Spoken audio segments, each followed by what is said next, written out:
Buenos días, mi nombre es Raúl Morales Herrero, represento al equipo de investigación de la Universidad Miguel Hernández y voy a intentar resumiros un poquito las otras dos estrategias que nos quedan por comentar. Por tanto, mi charla es absolutamente continuación con la misma estructura que la de Joaquín. Básicamente, todas estas presentaciones las vais a tener colgadas en la web, están grabando para la televisión, estará subido en Facebook, con lo cual, si os dais cuenta, voy a resumirlo mucho. Entonces, si tenía que hablar media hora, voy a quedarme en 15 minutos. ¿De acuerdo? Venga, pues empecemos. ¿Qué es la fitorremediación? Desglosamos la palabra fitorremediación. El concepto de remediación ya os lo ha explicado Joaquín, por tanto ahora vamos a utilizar plantas. Históricamente, las plantas son capaces de hacer muchas cosas con compuestos contaminantes o no contaminantes. ¿Por qué? Porque en su propio metabolismo lo que hacen es una bomba de extracción. De hecho, los ingleses lo llaman bombas extractivas. Pueden extraer nutrientes para producir cosecha o pueden extraer contaminantes si son especies tolerantes o especializadas para esta labor. ¿De acuerdo? Entonces, básicamente, en el mundo natural no hay un organismo que esté aislado de otro. Entonces, las plantas tienen en su entorno rizosférico todo un complejo consorcio de microorganismos, sinergias, hongos, etcétera. Por tanto, en muchos casos, en estas estrategias, vais a ver cómo se cruzan términos y actividades. Pero nos deberíamos quedar con la idea de que la propia actividad de la planta, perviviendo en un medio contaminado, es capaz de generar una serie de estrategias, ya sean más agresivas, incorporar el contaminante en su tejido, ya sean menos agresivas, inmovilizando el contaminante en alguna parte del tejido o en la zona exógena de la raíz, alrededor de la raíz, o con otro tipo de estrategias que veremos en las diapositivas. Por tanto, fitorremediación, ¿para qué nos sirve? Utilizamos organismos, por tanto, una aproximación biológica para absorber, para bioacumular o para transformar. Lo bonito sería que una planta, con sus consorcios asociados, fuera capaz de coger el hidroxitirosol o el tirosol que tenemos kilos y kilos allí amontonados y mezclados con otros compuestos, y esa planta fuera capaz de extraerlo en su seno o transformarlo de forma que esos contaminantes aparecieran en una planta que yo me la pudiera llevar a un vertedero, como se hizo en Andalcollar. En Andalcollar lo que se hizo fue implantar plantas, favorecer que la extracción de los metales pasaran al tejido vegetal y la biomasa vegetal se incineró, con lo cual eso es un proceso de minería natural. Estamos cogiendo elementos que están muy diluidos en el medio, los estamos concentrando en el tejido y si carbonizamos el tejido o lo eliminamos, se nos quedan los nutrientes ahí, o los contaminantes en este caso. ¿De acuerdo? ¿De qué estamos hablando? Pues de esos compuestos que os ha proyectado Joaquín. Yo pongo algunos aquí de los más famosos y os adelanto que son de los más abundantes. O sea, por tanto, en Mora hay 27.000 compuestos, en el Alpechín de Mora y de todos los sitios, pero estos 3 o 4 son los más abundantes. Entonces es bueno recordar el nombre de esos 3, porque cuando tengamos una conversación en un pub a las 12 de la noche, pues podremos decir, oye, ¿tú sabes que el tirosol es muy abundante en las balsas de Mora? Ahí tenemos el éxito asegurado, ¿verdad? Entonces, estrategias que la planta tiene para descontaminar: fitoestabilización, estabilizo el componente, evito que sea móvil y se me muevan los compartimentos medioambientales. Fitoextracción, lo absorbo con mi sistema radicular. Ya veremos si lo migro hacia arriba o se me queda ahí, en una vacuola, pero lo extraigo. ¿Lo acumulo en algún tejido específico? Bueno, si lo tengo aislado y lo puedo gestionar como un residuo. ¿Y si se volatilizara? Hay compuestos orgánicos volátiles que son capaces de migrar desde aquí, transferir a través de planta y salir por los estomas. Eso queda como muy espectacular, ¿eh? Incluso podemos fitodegradar dentro de la propia actividad, en la zona rizosférica o en el tejido vegetal. Alguno de esos componentes se puede ir troceando, reduciendo, disminuyendo su complejidad química y, por tanto, perdiendo su capacidad contaminativa. Por tanto, eso es lo que puede hacer la planta. Todos estos procesos que os he ido comentando sobre la diapositiva están concretados en cada una de las diapositivas que os voy a presentar y que tendréis colgadas en la web.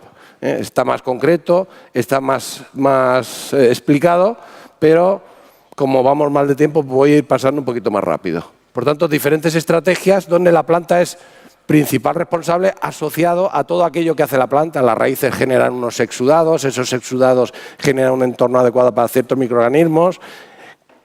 Las plantas son capaces de vivir en condiciones aeróbicas y anaeróbicas transitorias. Hay unas plantas muy interesantes que voy a presentar que son capaces de vivir en entornos de fangales, de pantanos, pueden vivir en seco, pueden vivir en húmedo. Los cambios de esos potenciales redox son muy adecuados para que las materias orgánicas complejas puedan ir rompiéndose. Por tanto, no solo los microorganismos son capaces de degradar, sino también ciertas reacciones químicas que se favorecen porque los electrones vayan moviéndose de un sitio a otro en función del cambio del potencial redox. Entonces, ¿cómo cambia el potencial redox de un medio? Si estoy saturado de agua, me falta oxígeno, y si estoy seco, me sobra oxígeno. Ese baile de oxígeno, más oxígeno, menos oxígeno, las plantas acuáticas son capaces de prosperar ahí y nos vienen muy bien para el tema de degradación de compuestos orgánicos. ¿Vale? La fitovolatilización y algunas estrategias más. Por tanto, dependiendo de la fitoremediación que apliquemos, podemos utilizarlo en compuestos orgánicos, en compuestos inorgánicos o en metales. Nosotros obviamente nos vamos a orientar a aquello que degrade compuestos orgánicos, refractarios como los nuestros. ¿Vale? ¿Qué necesitamos? Muy sencillo. Necesitamos plantas, ¿no? Y todo lo que lleva asociado a una planta. Tenemos que hacer un manejo, un sistema de riego, lo veréis en las fincas, ahora en las parcelas, el sistema de riego, cómo lo manejamos con un programador, tenemos sondas de medición de temperatura, de humedad y de conductividad. O sea que van a ser unas plantas que están acostumbradas a vivir en la naturaleza de forma salvaje, pero aquí las vamos a mimar, ¿vale? Prácticamente las vamos a estar mirando todos los días a todas las horas, ¿vale? Entonces, en ese mix del medio contaminado, que son los fangos que habéis visto extraer con la cuchara del tractor, esos son fangos de alpechín reconcentrados, junto con algún suelo que es más inorgánico y contaminantes orgánicos, hemos hecho un mix y ese mix es el que vamos a reparar. Entonces, ese mix que vamos a reparar, que vamos a transformar, que vamos a descontaminar, les hemos dado un Red Bull. Le hemos metido materia orgánica, nutrientes, como decía Joaquín, para que toda la actividad biológica de plantas, de microorganismos, de lombrices, se acelere. Es como a mí, que me gusta mucho comer, si no me ponen comida no engordo. Pero si me ponen comida, el mojete moracho y un vaso de vino, pues a lo mejor voy 3 veces. ¿De acuerdo? Pues eso es lo que estamos haciendo a nivel biológico. Generar unas condiciones donde los microorganismos proliferen y se sienten felices y hagan su actividad, que ya está orientada. Igual en las plantas. Por tanto, las plantas nos van a costar mucho dinero, mucha tecnología. Va a venir un ingeniero de Alemania con un reactor y va a gastar no sé cuánto, va a traer plutonio, va a usar una tecnología absolutamente ingenieril, ¿no? Esto es una ingeniería biológica, ¿eh? Y es la que está de moda, ya lo sabéis. Ventajas, inconvenientes. Tenemos que ubicar especialmente aquellas especies que sean capaces de pervivir. Algunas de las que están puestas allí van a morir. Que lo sepáis.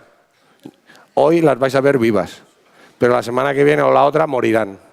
Entonces, por eso hemos puesto unos cartelitos en las parcelas con cada una de las plantas para que podáis identificar cuáles son las que se adaptan mejor al entorno, porque seguramente en la siguiente fase son esas las que vamos a utilizar y esas son las que veréis dentro de 5 años en las balsas de mora, que serán un entorno medioambientalmente mucho más amistoso, y veréis esas plantas, veréis un pato, veréis conejos, que en esta tierra no hay conejos, ¿verdad? Entonces, si os fijáis, esto es lo que vais a ver ahora, no lo quiero que os fijéis mucho, pero esa ya son las 2 parcelas con fitoremediación, donde hay 11 especies distintas que ha donado la Generalitat Valenciana, que es el gobierno de la comunidad donde yo trabajo, porque ellos tienen zonas lacustres en la Albufera y en otros sitios, y de ahí hemos cogido especies naturales que está prohibido extraerlas, nos las han permitido extraer, las hemos puesto aquí, 11 especies distintas, con bicho y sin bicho, y vamos a ver en qué entorno se encuentran las condiciones más óptimas para que los microorganismos actúen y que los compuestos contaminantes vayan bajando a medida que nosotros vayamos muestreando las pilas, las zonas, ¿vale? Os presento rápidamente las plantas. Vetiveria, esta es una especie de la India, esa es de las que va a morir, la veréis. El carrizo es la especie natural que tenéis en vuestras balsas en mora, ¿vale? Por tanto, nos ha pillado fácilmente. Adelfa es una especie que no es acuática, pero es, como diría mi padre, es una mataperro, que o sea, no hay manera de matarla a la adelfa, prospera en cualquier sitio, ya veremos, yo creo que va a funcionar. De momento, masiega, lirio, juncos de 5 tipos distintos, Juncus acutus, Juncus subnodulus, Juncus no sé cuántos, ¿vale? Unos cuantos Juncus. Espargamio y tifa. Veréis, esta tifa yo creo que va a ser la que triunfe, junto con otras, ¿vale? Entonces, esas van a trabajar y van a verdear toda aquella zona que parece ahora mismo el paisaje de Marte. No hay vegetación, no hay condiciones adecuadas para que se desarrolle la vida vegetal. ¿De acuerdo? Para finalizar esta parte, ¿qué es lo que vamos a estudiar, entre otras cosas? Cómo perviven y cómo revegetan esas especies. Vamos a ver cuál es el cambio en el medio contaminado, cómo se va degradando lo contaminado y va naturalizándose. Y vamos a ver esos compuestos de interés, cómo aparecen más o menos concentrados, tanto en el medio cultivo como en la propia planta. Si la planta es capaz de bioacumular algún compuesto y si tiene una gestión adecuada. La segunda parte, vermicompostaje. Vermi viene de gusano, ¿vale? Entonces, todo el que sea agricultor sabe qué es lo que es el vermicompost o el humus de lombriz, ¿de acuerdo? Porque lo compra, tiene valor. Y básicamente no es más que el humus de lombriz es darle de comer a la lombriz una materia orgánica más o menos evolucionada y la lombriz nos rinde unas cagarrutas esféricas que parece caviar pequeñito y eso es humus de lombriz. Ejemplo de precios. Una tonelada de compost puede valer 10 euros si la quiere comprar un agricultor. Una tonelada de vermicompost puede valer 100 euros si la quiere comprar un agricultor, ¿vale? Fijaros, son un orden de magnitud de valor, gracias a que esas lombrices están trabajando. ¿Cuál es el rol que pueden tener las lombrices con los compuestos contaminantes que tenemos en la esquina?